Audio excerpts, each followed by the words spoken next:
O nosso tema de hoje, obrigação ou responsabilidade.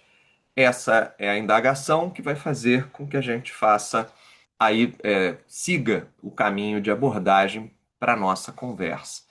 Estão chegando por aqui o Luke Bastos, seja bem-vindo. Fábia Carol, seja bem-vinda. Quem mais está por aqui? O Sérgio, seja bem-vindo. José Carlos, bem-vindo. Glauco. Sandra Prata, querida, bom dia. Carla, seja bem-vinda, Carla. O pessoal vai chegando por aqui nesse iniciozinho de manhã, no dia 26 de janeiro de 2026. Angélica, seja bem-vinda, Angélica. Muito bom dia. Gente, hoje, dia 26 de janeiro, começa às 19 horas o meu workshop Segurança Jurídica na Reforma Tributária. Na verdade, Segurança Contratual na Reforma Tributária. Começa hoje, dia 26 de janeiro, às 19 horas. São 3 dias em que nós vamos trabalhar 10 mecanismos relacionados a assegurar a manutenção do equilíbrio contratual e da segurança contratual ao longo dos próximos anos em que viveremos a transição da reforma tributária. Então, um dos grandes desafios que nós temos hoje, e isso tem sido até objeto de um cansaço pessoal, né? A gente normalmente chega no final do ano, entra no período de recesso, consegue tirar ali alguns dias de descanso para recarregar as baterias e começar o ano renovado. Esse ano, especificamente, final de 2025 para o início de 2026, um pouco a exemplo do que já tinha acontecido no final de 24 para 25.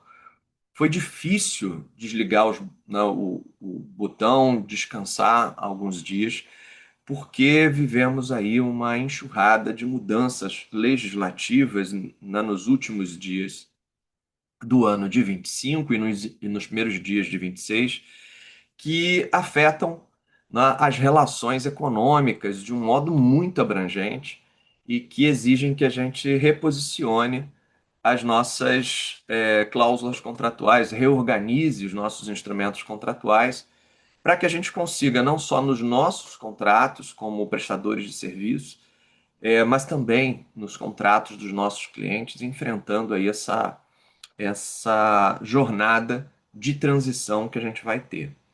De quebra, no final do ano, a demanda por assessoramento dos clientes, né, na apuração excepcional dos seus haveres, né, nos balanços patrimoniais excepcionais, por conta da reforma tributária, né? Enfim, uma das normas novas, ela exigia um balanço patrimonial extraordinário das empresas, fechado no mês até no máximo 31 de dezembro, para que se pudesse prever qual era o lucro apurado até ali e evitar assim a incidência, né, promover a respectiva distribuição e evitar assim a incidência de uma nova tributação que começou a valer a partir de 1º de janeiro de 2026, subvertendo o que seria o normal, né? Normalmente esses balanços ocorreriam até abril do ano subsequente, pegando todo o período de 1º de janeiro a 31 de dezembro do exercício anterior,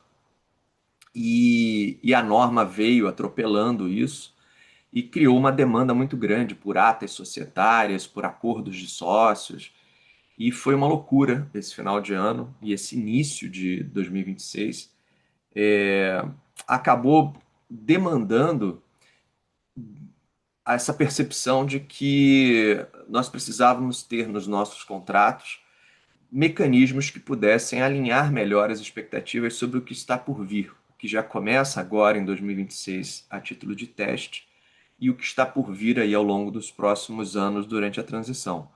E o objetivo desse workshop é justamente trazer esse olhar para esses mecanismos, trazer os modelos de propostos, né, de cláusulas contratuais ou instrumentos, né, não necessariamente serão cláusulas, mas alguns instrumentos, no total de 10, que vão auxiliar justamente a que a relação contratual ela possa sobreviver de maneira estável durante um período de turbulência que a gente começou a viver e que ainda vai perdurar ao longo de alguns anos. Então fica aí, relembrando o meu convite aos que já estão inscritos, nos veremos hoje às 19 horas, o primeiro dia do workshop.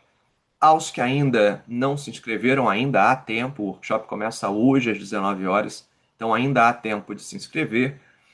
É só comentar aqui 2601, só escrever aqui nos comentários 2601, você vai receber uma mensagem com as informações e o link para a inscrição. São 3 dias de workshop.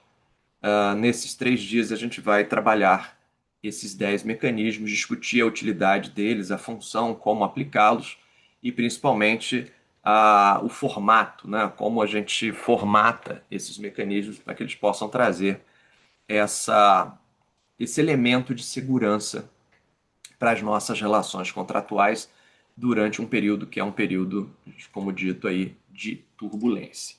Mas o tema de hoje é obrigação ou responsabilidade. Esse é o enfoque.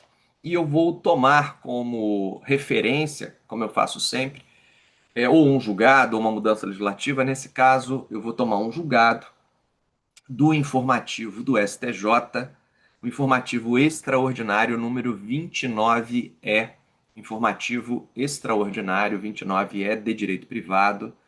Ele foi publicado no dia 20 de janeiro, trouxe bastante coisa. Eu selecionei um desses julgados, mais especificamente um que corre em segredo de justiça e que foi julgado pela terceira turma do STJ. Embora a questão envolva planos de saúde, seguro-saúde, eu vou usar apenas esse julgado como estopim para o assunto que eu quero tratar com vocês, que é muito mais abrangente, que é a diferença entre obrigação e responsabilidade e como que é importante saber diferenciar isso tanto no momento em que eu construo a minha relação negocial, em que eu construo o meu negócio, como no momento em que eu vou interpretar esse negócio para exigir os direitos que decorrem dele. Isso vale também para contratos de adesão em relação de consumo, como vale para relações civis ou relações interempresariais. Nesse contexto que eu vou tratar aqui, a diferenciação entre obrigação e responsabilidade, ela é universal, ela vai servir para a gente num contexto bem mais amplo e vai ajudar a gente a entender várias questões que muitas vezes aparecem no nosso dia a dia e a gente, por confundir esses dois institutos, acaba tomando direções que podem não ser as mais favoráveis, ou às vezes até tomamos a direção certa, mas sem a exata compreensão do porquê escolhemos aquele caminho. Então vamos lá. Toda vez que nós olhamos para uma relação jurídica estabelecida entre um credor e um devedor, toda vez que olhamos, portanto, para uma relação jurídica que em direito nós chamamos de relação jurídica obrigacional, e tem, como eu disse, de um lado um credor e do outro lado um devedor, a gente vai ter nessa relação algumas outras figuras, algumas outras figuras jurídicas que vão desdobrar desse vínculo construído entre o credor e o devedor. Os primeiros dois institutos que decorrem desse vínculo de um lado, o direito de crédito, que é atribuído a esse credor, e do outro lado, a obrigação ou débito atribuída a esse devedor. Então eu vou usar a palavra obrigação aqui como sinônimo de dever, como sinônimo de débito, uma dívida que eu tenho para com outra pessoa. Eu tenho a obrigação de realizar alguma coisa, beleza?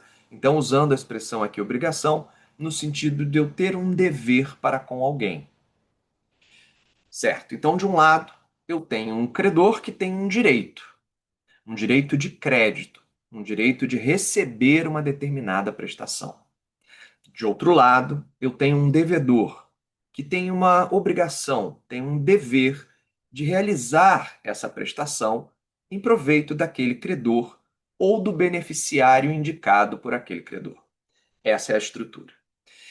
Esse devedor, evidentemente, está vinculado primariamente a esse credor, eles possuem um vínculo direto. E esse vínculo pode ser construído pela lei. A lei impõe a esse devedor cumprir um determinado dever em proveito daquele credor, obrigação de alimentos decorrentes de relação familiar, por exemplo. Esse credor pode estar unido a esse devedor por força de um contrato, então eu tenho uma relação contratual onde livremente esse credor e esse devedor resolveram se unir em torno da prestação. Então, tanto pode ser que a fonte dessa obrigação resulte de uma lei que imponha essa obrigação, quanto pode ser que essa obrigação seja resultante de um vínculo negocial, de um contrato, onde as partes, no exercício da sua liberdade, resolveram se obrigar. Ótimo. Aqui eu não vou diferenciar se a fonte é a lei ou se a fonte é o contrato nesse primeiro momento, porque não vai fazer diferença. O que eu preciso é que esteja bem compreendido que esse devedor, unido a esse credor, tem ali um dever de realizar uma prestação. Essa prestação pode ser dinheiro.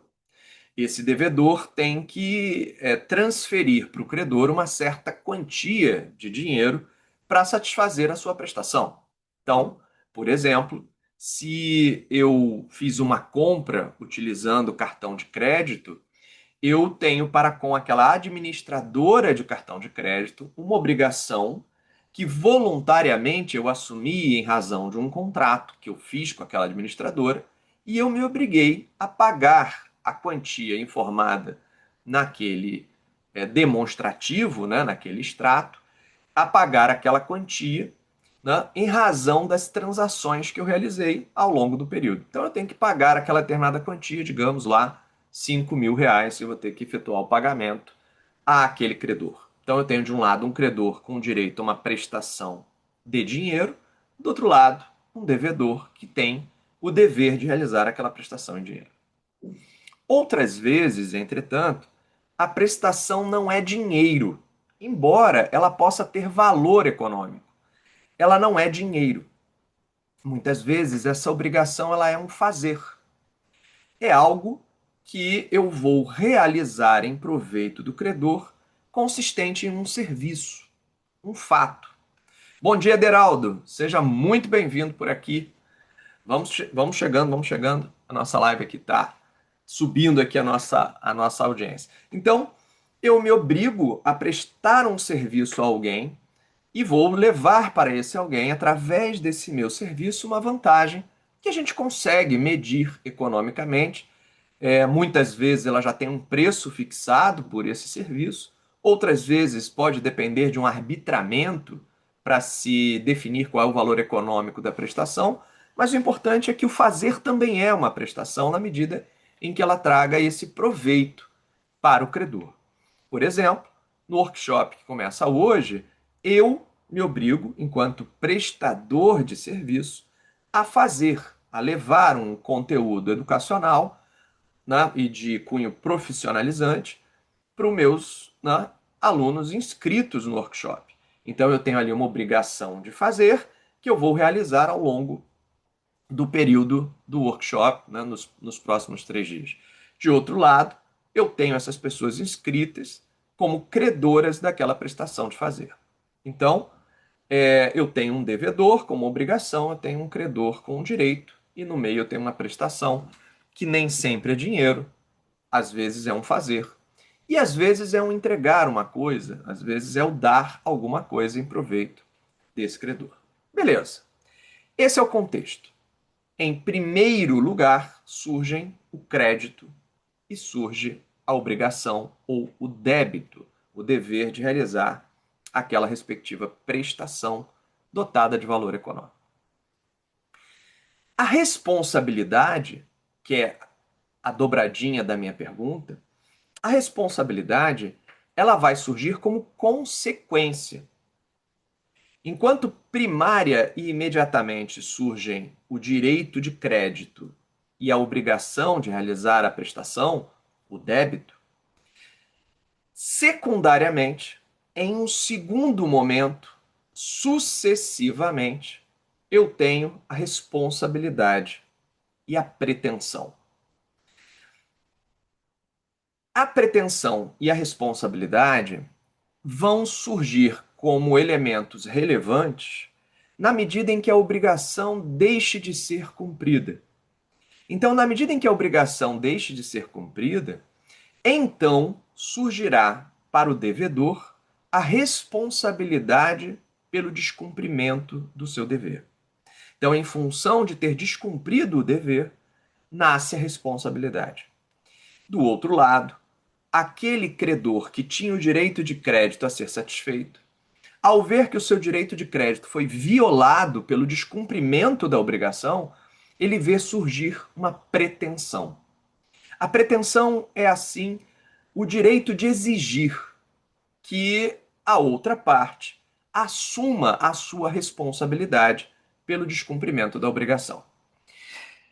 Para o leigo, principalmente, pode parecer que a gente está falando exatamente da mesma coisa, apenas usando nomes diferentes. Afinal de contas, eu tenho direito de crédito e, se não me pagam, eu tenho direito de exigir o meu crédito. Não seria a mesma coisa? Ou, de outro lado, eu tenho um dever de realizar uma prestação, a obrigação de cumprir uma prestação, e se eu não cumpro, eu sou obrigado, sou responsabilizado por esse cumprimento.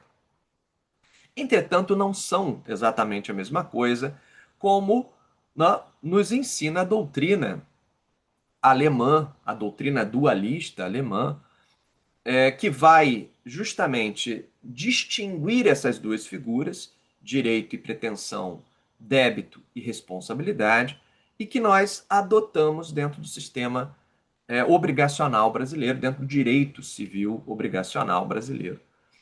E é muito importante para a gente entender algumas coisas relacionadas à prática profissional.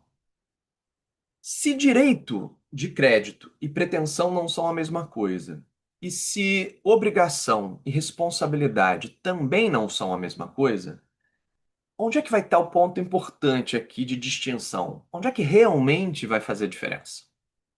Vamos olhar primeiro para o crédito e para a pretensão. O direito de crédito, que é o direito de receber uma prestação, ele é um direito patrimonial e um direito que eu, portanto, posso exigir que se cumpra dentro do tempo, modo e lugar devidos. Se não é cumprido, isso importa, de novo, em violação ao meu direito, o ordenamento diz que isso faz nascer uma pretensão. No Código Civil, isso está no artigo 189. Violado o direito, nasce para o titular uma pretensão, a qual se extingue pela prescrição. Então, o legislador já está dizendo para a gente que o que prescreve é a pretensão e não o direito de crédito. Então, quando ocorre prescrição, o direito de crédito ele não desaparece. O que desaparece é a pretensão. Isso significa que se diante de uma dívida prescrita, o devedor vai lá e espontaneamente paga a dívida, se ele realiza o pagamento da dívida que já estava prescrita, não cabe aqui se falar em enriquecimento sem causa do credor ou em repetição de indébito, porque a dívida existia. O crédito ainda existia e o que não havia mais era a pretensão. Eu não poderia mais obrigar esse devedor, coercitivamente, através de um processo judicial, a que me pagasse aquela dívida. Eu não poderia mais responsabilizá-lo extraindo do seu patrimônio, à força, os bens necessários à realização do meu crédito. Mas isso não significa que o meu crédito não estivesse lá em potencial, como um direito que, embora sem força coercitiva, ainda existiria como um vínculo moralmente legítimo. Daí, se o devedor reconhece esse dever moral, ou até por distração, não observa que a dívida está prescrita e vai lá e paga, essa dívida está quitada, regularmente quitada. E esse crédito terá sido satisfeito, regularmente satisfeito, ainda que já estivesse prescrita aquela situação de pretensão e de responsabilidade. Então, aqui já é um exemplo que diferencia crédito de pretensão e que diferencia obrigação de responsabilidade. Mas vamos dar mais um passo para que a gente possa olhar para o informativo 29E do STJ, esse informativo extraordinário de direito privado, recém-publicado, e possamos olhar para esse julgado sobre plano de saúde com a devida clareza. Finalzinho da contextualização, tá, gente? É um pouquinho de paciência, eu vou fechar o contexto aqui. Olhando para o lado passivo, obrigação e responsabilidade. Qual é o objeto da minha obrigação? O objeto da minha obrigação é a prestação.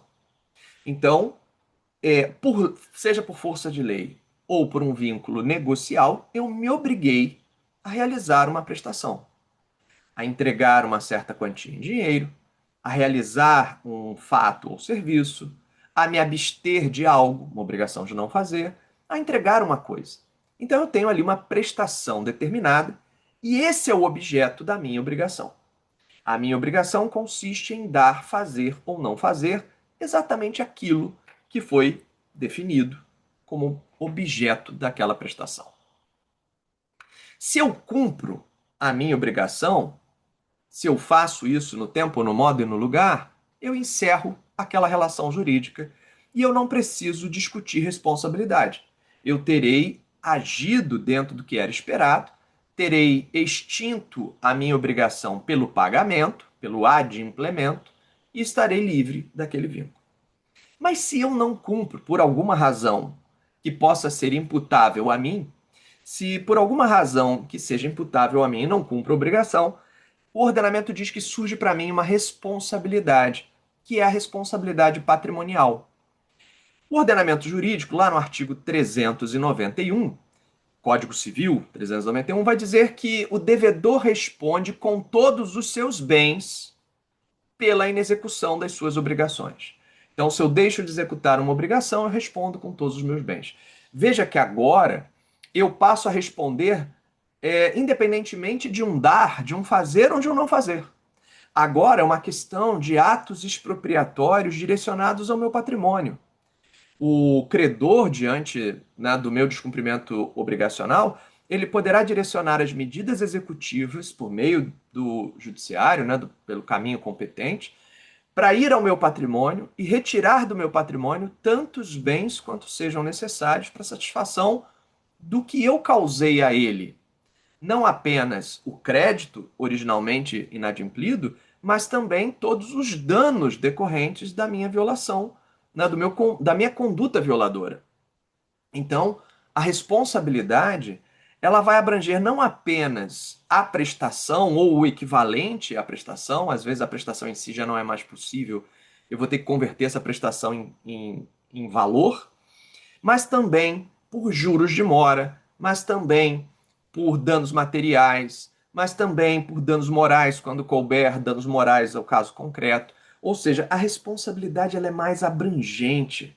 A responsabilidade vai pegar não apenas o valor patrimonial da prestação descumprida, mas também todos os desdobramentos danosos que o descumprimento daquela prestação possa ter causado. É, portanto, uma pretensão ressarcitória muito mais abrangente do que a prestação em si. Beleza? Então, enquanto eu tinha a obrigação de realizar a prestação, eu tinha um objeto definido, delimitado. Mas no momento em que eu descumpro essa prestação, descumpro essa obrigação, eu sou responsável não apenas pelo valor da prestação devida, mas também por todos os outros danos que tenham se desdobrado daí. E, portanto, a minha responsabilidade pode ser muito maior economicamente do que era a minha prestação na origem. Beleza? Por isso que em contratos a gente fica olhando e diz assim, pera, eu tenho que olhar qual é a prestação que eu tenho, qual é a minha obrigação. Deixa eu delimitar com clareza qual é a minha obrigação para que eu possa me preparar para lidar com ela. Mas também é importante eu definir como é que vai ser a responsabilidade caso essa obrigação não seja cumprida, que são as cláusulas que procuram gerir a responsabilidade caso o descumprimento ocorra. Então a gente vai ter, por exemplo, cláusulas que vão prefixar o valor dessa responsabilidade e vão dizer, olha, se a prestação não for cumprida, haverá, a título de responsabilidade, o seguinte valor líquido e certo para ser exigido pelo credor. Ou seja, eu prefixei as perdas e danos diante daquele descumprimento. Eu vou ter, por exemplo, aqui uma cláusula penal compensatória prefixando as perdas e danos em caso de descumprimento. Eu posso, inclusive, dizer que esse é o valor total devido a título de responsabilidade, limitando a responsabilidade. Isso para o devedor pode ser muito bom, porque ele vai saber até onde ele se responsabiliza. Ele já sabe qual é a obrigação, está delimitada, mas ele sabe também qual é o limite da sua responsabilidade. A gente vai falar aí em cláusulas limitativas de responsabilidade que vão trazer ali uma maior segurança e previsibilidade de qual é, né, exatamente o valor que eu vou ter que arcar caso eu seja responsável pelo descumprimento contratual, pelo descumprimento daquela obrigação primitiva. E aí a gente vai ter mecanismos para construir esse tipo de delimitação de responsabilidade que não se confunde com a delimitação da própria obrigação. Né? A delimitação da obrigação é a definição da prestação. A delimitação da responsabilidade é delimitar as consequências de um descumprimento daquela obrigação. Né? E eu tenho várias maneiras diferentes de delimitar isso e de estabelecer uma relação de causa e de efeito. Beleza. Mas onde é que isso se comunica com o nosso informativo 29E do STJ, esse informativo extraordinário de direito privado? O informativo extraordinário de direito privado traz um julgado da terceira turma sobre prestação de serviço por plano de saúde. Bom, vamos lá. Na estrutura dos serviços prestados pelas operadoras de plano de saúde, regulado pela Lei 9656, nós temos que a operadora ela se obriga, por meio de uma rede referenciada ou credenciada, a prestar serviços de saúde àquele paciente, àquele usuário, dentro da cobertura que tenha sido contratada, havendo ali uma cobertura mínima regulada pela Autoridade Nacional de Saúde Suplementar. Então, existe a necessidade, a obrigação, aqui é prestação, existe a obrigação de fazer, em que a operadora de saúde ela se obriga a prestar serviços de saúde cobrindo aquele rol, né, que tenha sido contratado, observado o rol mínimo, né, de coberturas definido pela ANS, a Agência Nacional de Saúde Suplementar. Essa é a obrigação. Essa é a obrigação. Alguns planos, e aí nem todos, alguns planos oferecem a livre escolha, a possibilidade do segurado, do usuário daquele plano, dele escolher livremente o profissional ou o estabelecimento de saúde onde ele quer usufruir do serviço, não sendo necessário procurar a rede credenciada ou referenciada. Esses planos que oferecem a livre escolha, eles constituem uma obrigação, não estou falando de responsabilidade. Eles constituem obrigação alternativa à escolha do credor. Então, eles criam uma obrigação alternativa à livre escolha do credor. E quem é o credor do serviço de saúde? O usuário, o beneficiário do plano de saúde, do seguro-saúde. Então, esse usuário, esse beneficiário, ele é o credor do serviço de saúde. E alguns contratos de plano de saúde oferecem uma alternativa, uma prestação alternativa à livre escolha desse usuário. Então, eu, usuário, posso escolher entre ter o serviço de saúde pela rede credenciada ou ter o mesmo serviço de saúde por outro profissional. por outro médico, por outra clínica, por outro laboratório. E aí, como é que funciona essa obrigação alternativa? Como a escolha é do credor, o crédito do serviço, o crédito desse serviço de saúde do credor, ele pode ser exercitado livremente, à livre escolha do credor. Ele pode ser exercitado por meio de um serviço, né, prestado pela rede credenciada, e aí, nesse caso, eu, usuário do plano, não tenho que efetuar o pagamento direto, porque eu estou buscando a própria rede credenciada, e aí cabe ao plano se entender com a rede, e aí a gente tem eventualmente algum plano com coparticipação, mas a lógica é essa: eu busco a rede credenciada e tenho o serviço, e a remuneração por esse serviço é um acerto entre o próprio plano e aquele estabelecimento ou aquele profissional credenciado. Ou eu posso ir por livre escolha a um outro profissional, faço o pagamento a esse profissional, pagamento direto a esse profissional, e eu tenho alternativamente, quando isso está previsto em contrato, a possibilidade de obter então um reembolso daquela despesa junto ao meu plano. E eu ainda estou no nível da obrigação e do direito de crédito. E eu ainda estou no nível da prestação. Beleza? Então eu tenho aqui uma alternativa à escolha do usuário credor. Aí eu resolvi ir no médico, que custou R$ 500. E eu apresentei o recibo à operadora do meu plano. Se o meu contrato prevê que eu tenho direito ao reembolso por livre escolha até R$ 300, o meu reembolso ficará limitado aos R$ 300. Mas eu gastei 500. Sim, mas por livre escolha eu procurei aquele médico que não era o médico da rede credenciada. Por livre escolha, eu me propus a pagar R$ 500 ao médico para obter depois, alternativamente, a minha alternativa, obter o reembolso do plano dentro das condições estabelecidas no contrato com o plano. E aí eu vou ter ali R$ 300 de reembolso. E veja, não há inadimplemento por parte da operadora se ela me disponibilizou o serviço pela rede credenciada e eu escolhi outro. Mas é aqui que vira a chave. É aqui que vai virar a chave.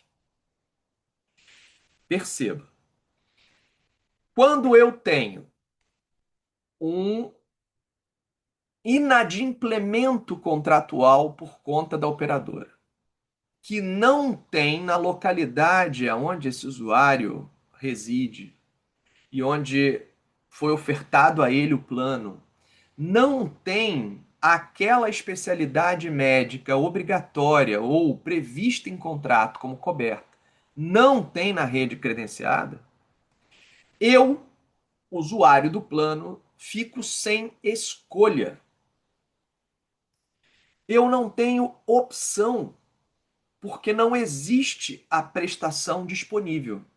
Então, nesse caso, como não existe a prestação disponível, que é a prestação pela rede credenciada, eu, usuário, não estou exercendo a minha livre escolha de procurar o profissional que eu quiser. Eu estou aqui sendo compelido por uma situação de inadimplemento a buscar uma solução para o meu problema. E às vezes o meu plano nem dá direito a reembolso, eu nem teria livre escolha, só que eu não tenho opção.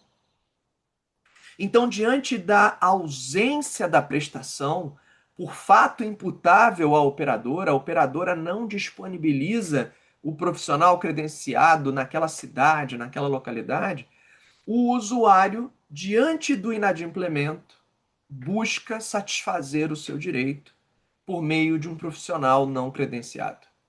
Nesse caso, eu estou lidando com a hipótese do artigo 249 do Código Civil, que é: se o devedor deixa de cumprir a sua obrigação de fazer, é lícito ao credor buscar um terceiro para que o terceiro faça aquilo que o devedor deveria ter feito. E o custo desse terceiro será imputável como dano a ser ressarcido pelo devedor inadimplente. Então isso muda de figura, gente, porque se eu tive que buscar um médico a R$ 500 porque não tinha médico credenciado disponível, eu não estou escolhendo gastar mais caro. Eu estou sendo obrigado a achar uma solução para o inadimplemento da outra parte. E o que acontece nesse caso é que eu vou lidar com a responsabilidade do plano pelo inadimplemento contratual e não por uma livre escolha, uma decisão livre do usuário. Eu estou lidando com uma situação de violação de direito que resultou em uma pretensão e o caminho para resolver os interesses legítimos do credor foi buscar um profissional pagando diretamente a ele, como uma consequência da inadimplência e não como uma livre escolha. Então, nesse caso, o ressarcimento deve equivaler ao valor justo que foi dispendido pelo usuário para ter realizado a sua necessidade. Esse valor justo, ele vai ter que ser verificado, obviamente, caso a caso, porque a ideia é, se é uma situação de urgência, eu posso contratar diretamente esse terceiro e ser integralmente ressarcido pelo custo que aquela urgência me gerou. Se não é uma situação de urgência, eu devo buscar o valor que dentro do mercado se apresente como valor de mercado, valor razoável de mercado. Eu tenho que tomar cuidado para não contratar um profissional caríssimo quando haveria outros tecnicamente disponíveis a um valor menor, porque isso pode significar que eu agi arbitrariamente na minha própria razão e gastei mais do que seria realmente necessário. Então eu tenho que tomar um pouco de cuidado. Mas o fato é que aquilo que eu gastei legitimamente para suprir a inadimplência do plano, do devedor, eu tenho direito a ser integralmente ressarcido. Não se trata aqui de obrigação alternativa a um eventual reembolso tabelado. Trata-se aqui de uma responsabilidade por um inadimplemento contratual. E foi nesse contexto que o STJ, na decisão da terceira turma, disse que o reembolso de despesas com tratamento fora da rede credenciada do plano de saúde é admitido, mesmo que o plano não preveja isso em contrato, em hipóteses excepcionais como urgência ou como inexistência de rede credenciada apta ao atendimento. Se eu tenho direito ao serviço e esse serviço não está disponível, é inadimplemento. Se é inadimplemento, eu vou buscar os mecanismos de responsabilidade. 249 do Código Civil, eu vou buscar o terceiro para que ele satisfaça a prestação que o devedor não satisfez e vou cobrar desse devedor o que eu gastei para ter a prestação satisfeita. Isso não tem nada a ver com livre escolha, porque não foi uma escolha, foi uma responsabilização decorrente de um descumprimento contratual. Certo? Então, eu separar débito de responsabilidade ele é muito importante para que eu possa compreender como é que eu vou lidar com essa situação. Se eu vou lidar como uma escolha, uma mera escolha do credor por uma prestação alternativa, e aí eu vou me submeter aos limites contratuais dela, ou se eu estou diante de uma responsabilidade por descumprimento, que deverá então garantir a esse credor o adequado ressarcimento dos danos que ele teve, dos dispêndios que ele teve. E veja, nesse caso ainda se aplicou dano moral, porque afinal de contas o inadimplemento causou uma situação de violação da personalidade até que o direito tivesse sido efetivamente compensado. Professor, isso recai justamente na parte condominial em que a mesma terceira turma quer inibir os honorários advocatícios pelo devedor. Alan, beleza, boa conexão aqui.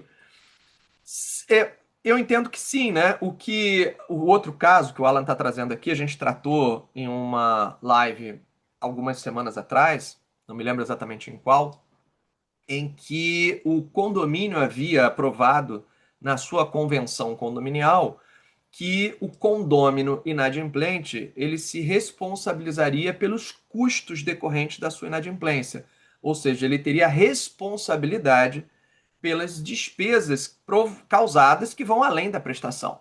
A prestação condominial é a cota, mas se ele fica inadimplente com essa cota e, por causa disso, torna-se necessária a constituição de um advogado para processar esse condômino inadimplente e dele obter a responsabilidade, o custo desse advogado é provocado pela conduta inadimplente né, condômino. E, portanto, eu estaria falando de responsabilidade, não mais de obrigação. Estaria falando de um dever mais ampliado e não apenas de uma obrigação restrita.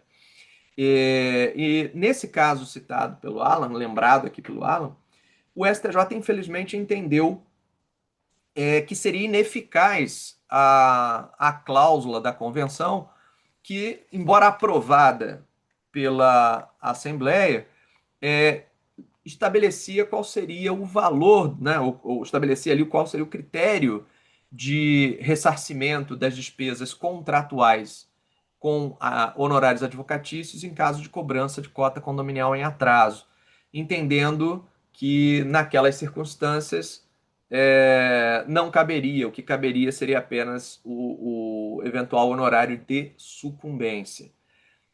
Eu teci naquela oportunidade as minhas considerações sobre isso, acho que existe aí um controle sobre a autonomia privada complexo, porque afinal de contas, exceto nas hipóteses de contratos de adesão que imponham obrigações manifestamente desproporcionais, nas relações paritárias as partes teriam maior liberdade para estabelecer as consequências dos seus próprios atos e, portanto, a extensão da sua responsabilidade, tanto para limitar a responsabilidade quanto para prefixar a maneira como essa responsabilidade vai dar.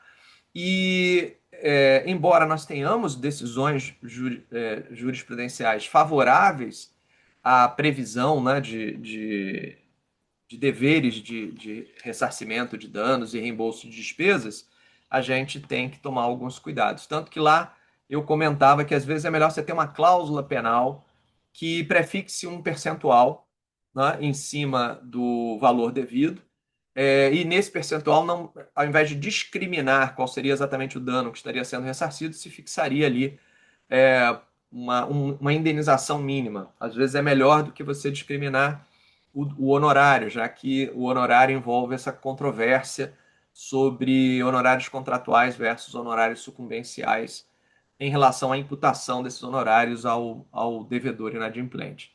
Mas essa é uma outra discussão que, embora tenha ponto de conexão muito bem observado pelo Alan, é uma questão que ela tem a peculiaridade, né, ali dos honorários advocatícios. É por isso que ali tem um viés de atenção especial, porque o judiciário tende a interferir por causa das regras de sucumbência, né, por causa das regras processuais de sucumbência.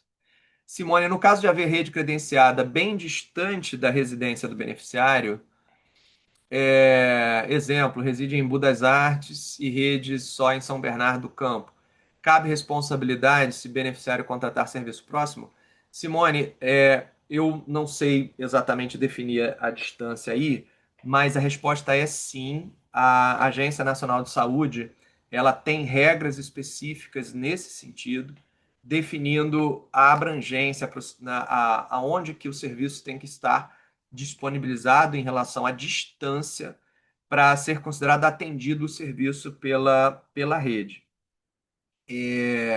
Em algumas situações peculiares, às vezes até existe rede ofertada dentro do raio previsto na regulamentação da ANS, mas às vezes por uma peculiaridade, algumas decisões deferem esse tipo de ressarcimento pela necessidade de um deslocamento menor, pela dificuldade de deslocamento daquele paciente, enfim.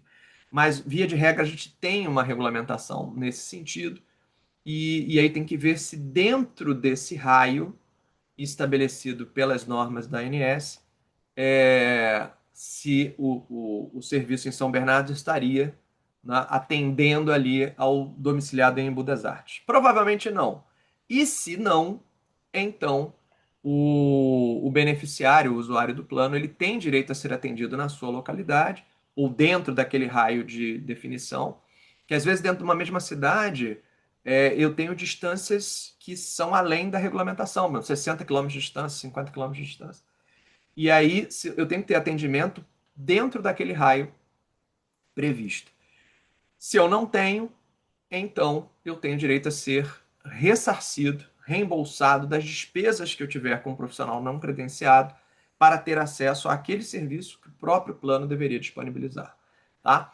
Eu não me lembro ao certo qual é o raio que hoje está definido na regulamentação. Não me lembro se é 10 quilômetros quadrados, se é num raio de 10 quilômetros, mas existe sim essa definição e a partir dela é possível se pleitear o integral ressarcimento das despesas realizadas com esse profissional não credenciado diante da ausência de profissional próprio a prestar aquele tipo de atendimento. Tá? Se o atendimento é coberto pelo plano, então.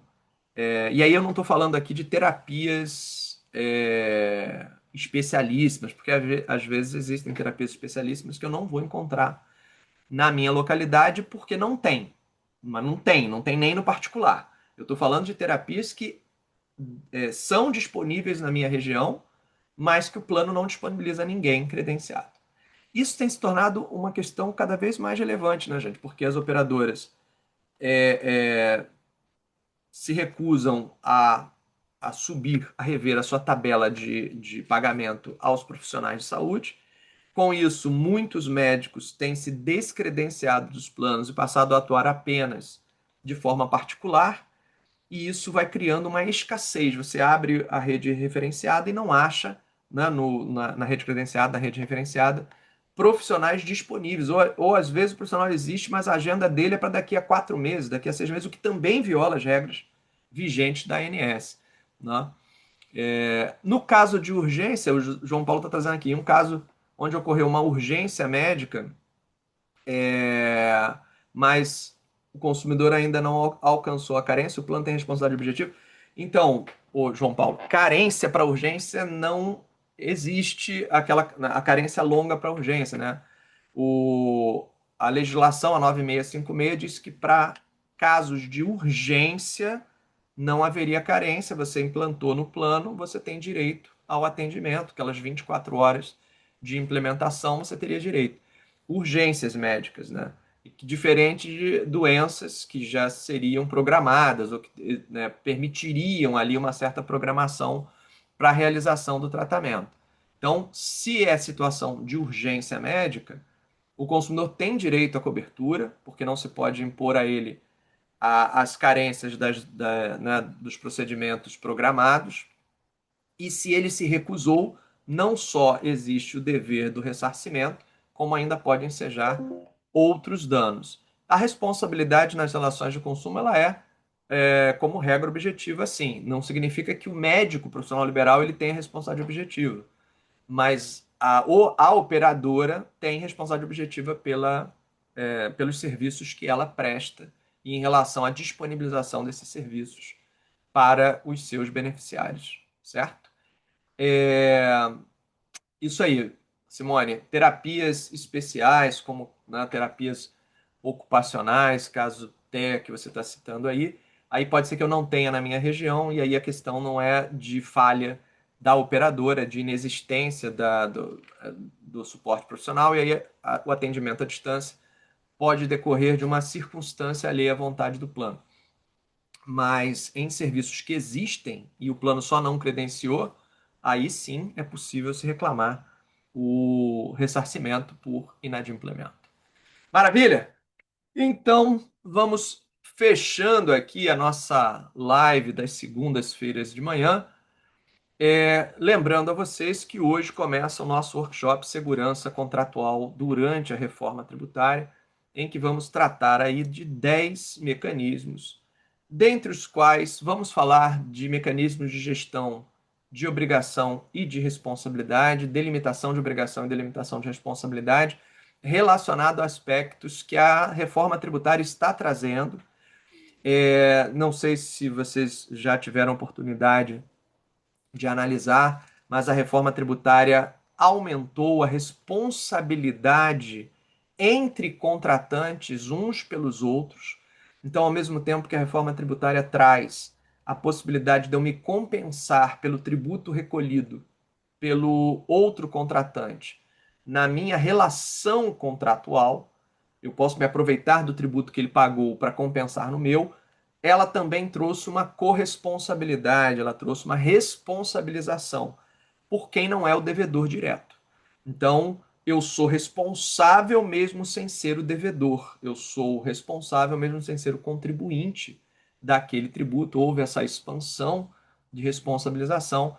E dentre os mecanismos que eu vou trabalhar com vocês no workshop, estão mecanismos para gerir esse risco adicional de ser responsável pelos impostos que o outro não pagou na atividade que ele desenvolveu, mas da qual eu tomei aqui emprestado para minha atividade, né, ou para minha operação. As vagas ainda estão abertas, João Paulo, é só escrever aqui nos comentários 2601 para ingressar, ainda dá tempo, elas vão até às 18 horas de hoje, salvo engano, 18 horas de hoje. Às 19 nós começamos o workshop e ele é dentro do Zoom. Então, como ele é dentro da plataforma Zoom, eu tenho que cadastrar o participante, ele vai ter que ter ali o login de acesso. Então, dá tempo, ao longo do dia você ainda consegue se inscrever, mas lá para o final da tarde isso vai se encerrar, porque às 19 horas nós damos início ao, ao nosso workshop. Depois vejo se faço uma live sobre os impactos. Então, a reforma tributária, acho que é o Alan que está escrevendo aqui. A reforma tributária, ela atinge os entes despersonalizados, sim, nominalmente, tá? Os entes despersonalizados estão sendo citados e reconhecidos como contribuintes em vários momentos da reforma tributária. Então, sim, vamos ter impactos em condomínios, e isso vai ter que ser ponto de atenção. Maravilha! Então, até mais tarde. Nos vemos às 19 horas lá no workshop Segurança Jurídica na Reforma Tributária. Um abraço e até mais tarde. Tchau, tchau.